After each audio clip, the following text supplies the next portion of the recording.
Hello, स्वागत है आप सभी का GKRWA स्टडी पर। मेरा नाम निधि। आज के वीडियो में हम डिस्कस करने वाले हैं हिंदी के टॉप 35 ऐसे क्वेश्चन आंसर जो कि सभी परीक्षाओं के लिए महत्वपूर्ण रहेंगे। तो आप लोग वीडियो को शुरू से अंत तक ज़रूर देखिएगा और 35 में से कितने क्वेश्चन का आंसर आप सही कर पा रहे हैं, अपना स्कोर हमें कमेंट बॉक्स में ज़रूर बताइएगा। तो चलिए अब हम शुरू करते हैं फर्स्ट क्वेश्चन से।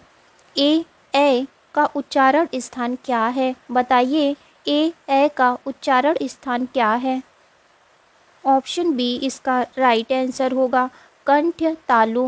ए का उच्चारण स्थान कंठ तालु है और कंठ के माध्यम से अ और आ को बोला जाता है। री और ट वर्ग का उच्चारण स्थान क्या है? बताइए, री और ट वर्ग का उच्चारण स्थान क्या है? मूर्धा। री और ट वर्ग का उच्चारण स्थान मूर्धा है। कुत्ता का पर्यायवाची शब्द क्या है? बताइए, कुत्ता का पर्यायवाची शब्द क्या है? श्वान। कुत्ता का पर्यायवाची शब्द श्वान है और कुत्ता का पर्यायवाची शब्द कुकुर और शुनक है। व्यंजन के बाद स्वर या व्यंजन आने से जो परिवर्तन होता है उसे हम क्या कहते हैं? व्यंजन संधि कहते हैं। व्यंजन के बाद स्वर या व्यंजन आने से जो परिवर्तन होता है उसे व्यंजन संधि कहते हैं। तो चलिए अब हम नेक्स्ट क्वेश्चन देखते हैं। इनमें से कौन स्वर संधि का उदाहरण है? बताइए, इनमें से कौन सा स्वर संधि का उदाहरण है? पवन। पवन स्वर संधि का उदाहरण है और इसका संधि विच्छेद होगा पो धन अन। उच्चारण में प्रयुक्त संधि का क्या नाम है? बताइए, इसका राइट आंसर क्या होगा? व्यंजन। उच्चारण में प्रयुक्त संधि का नाम व्यंजन है। उच्चारण में व्यंजन संधि है और इसका संधि विच्छेद होगा उत धन चारण। सत्याग्रह में प्रयुक्त संधि का क्या नाम है? बताइए, सत्याग्रह में कौन सी संधि है? दीर्घ संधि। सत्याग्रह में दीर्घ संधि है और इसका संधि विच्छेद होगा सत्य धन आग्रह। तो चलिए अब हम क्वेश्चन नंबर 8 देखते हैं। ज्ञानोदय में प्रयुक्त संधि का क्या नाम है? बताइए, ज्ञानोदय में कौन सी संधि है? स्वर संधि। ज्ञानोदय में स्वर संधि है। ज्ञानोदय में गुण स्वर संधि है। तो चलिए अब हम क्वेश्चन नंबर 9 देखते हैं। संज्ञा या सर्वनाम की विशेषता बताने वाले शब्दों को क्या कहते हैं? बताइए, जो संज्ञा या सर्वनाम की विशेषता बताता है उसे हम क्या कहते हैं? विशेषण कहते हैं। संज्ञा या सर्वनाम की विशेषता बताने वाले शब्दों को हम विशेषण कहते हैं। निम्न में से गुणवाचक विशेषण को चुनिए। बताइए, इनमें से कौन सा गुणवाचक विशेषण है? यह गुणवाचक विशेषण है। आदर शब्द में क्या विशेषण बनेगा? बताइए, आदर शब्द में क्या विशेषण बनेगा? आदरणीय। आदर शब्द में आदरणीय विशेषण बनेगा। मैं किस प्रकार का सर्वनाम है? बताइए, मैं किस प्रकार का सर्वनाम है? उत्तम पुरुष। मैं, हम, मुझे, हमारा, ये सभी उत्तम पुरुष सर्वनाम हैं। कमल का पर्यायवाची शब्द क्या है? बताइए, कमल का पर्यायवाची शब्द क्या है? राजीव। कमल का पर्यायवाची शब्द राजीव है और कमल का अन्य पर्यायवाची शब्द पंकज, सरोज, जलज है। पटु किसका पर्यायवाची शब्द है? बताइए, इसका राइट आंसर क्या होगा? चतुर। पटु चतुर का पर्यायवाची शब्द है। लोहित किसका पर्यायवाची शब्द है? बताइए, लोहित का पर्यायवाची शब्द क्या है?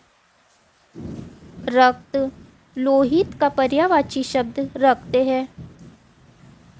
वर्णों के सार्थक समूह को क्या कहते हैं? बताइए, वर्णों के सार्थक समूह को क्या कहते हैं? शब्द। इसका अर्थ है दो या दो से अधिक वर्णों से बने समूह को शब्द कहते हैं। प्रबल में प्रयुक्त उपसर्ग क्या है? बताइए, प्रबल में क्या उपसर्ग है? प्रबल में प्र उपसर्ग है। कोठरी में प्रयुक्त प्रत्यय क्या है? बताइए, कोठरी में क्या प्रत्यय है? री। कोठरी में री प्रत्यय है। इनमें से कौन सा शब्द समूहवाचक प्रत्यय नहीं है? बताइए, इनमें से कौन सा शब्द समूहवाचक प्रत्यय नहीं है? प्रेस। प्रेस समूहवाचक प्रत्यय नहीं है। तो चलिए अब हम नेक्स्ट क्वेश्चन देखते हैं। सुधा का विलोम शब्द क्या है? बताइए, सुधा किसका विलोम शब्द है? सुधा का अर्थ होता है अमृत और गरल का अर्थ होता है जहर, तो सुधा का विलोम शब्द गरल होगा। महात्मा का विलोम शब्द क्या है? बताइए, महात्मा का विलोम शब्द क्या है? दुरात्मा। महात्मा का विलोम शब्द दुरात्मा है। तो चलिए अब हम क्वेश्चन नंबर 22 देखते हैं। श्री गणेश का विलोम शब्द क्या है? बताइए, श्री गणेश का विलोम शब्द क्या है? इतिश्री। श्री गणेश का विलोम शब्द इतिश्री है। अंकेक्षक का क्या अर्थ है? बताइए, अंकेक्षक का क्या अर्थ है? आय व्यय के आंकड़ों की जांच करने वाला। अंकेक्षक का अर्थ है आय व्यय के आंकड़ों की जांच करने वाला। तो ध्यान दीजिएगा, ऑप्शन ए इसका राइट आंसर होगा। मधुपर्क का क्या अर्थ है? बताइए, मधुपर्क का क्या अर्थ है? शहद का मिश्रण। मधुपर्क का अर्थ है शहद का मिश्रण। ममता कम बोलती है वाक्यांश के लिए एक शब्द का चयन कीजिए। मितभाषी। जो कम बोलता है उसे मितभाषी कहते हैं। ठन ठन गोपाल का क्या अर्थ है? बताइए, ठन ठन गोपाल का क्या अर्थ है? कंगाल। ठन ठन गोपाल का अर्थ है कंगाल। अंधेर नगरी का क्या अर्थ है? बताइए, इसका राइट आंसर क्या होगा?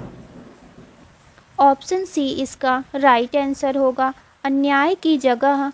अंधेर नगरी का अर्थ है अन्याय की जगह। चंद्र बदन में कौन सा समास है? बताइए, चंद्र बदन में कौन सा समास है? कर्मधारय समास। चंद्र बदन में कर्मधारय समास है और इसका समास विग्रह होगा चंद्रमा के समान बदन। घनश्याम में कौन सा समास है? बताइए, घनश्याम में कौन सा समास है? बहुव्रीहि समास। घनश्याम में बहुव्रीहि समास है और इसका समास विग्रह होगा घन के समान श्याम अर्थात श्री कृष्ण। विस्मय स्थायी भाव किस रस में होता है? ऑप्शन सी इसका राइट आंसर होगा, अद्भुत में। विस्मय स्थायी भाव अद्भुत रस में होता है। रस कितने प्रकार के होते हैं? बताइए, रस कितने प्रकार के होते हैं?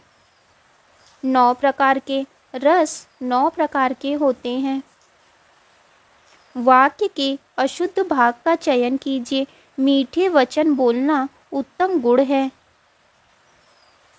कोई त्रुटि नहीं है। मीठे वचन बोलना उत्तम गुण है, इसमें कोई त्रुटि नहीं है।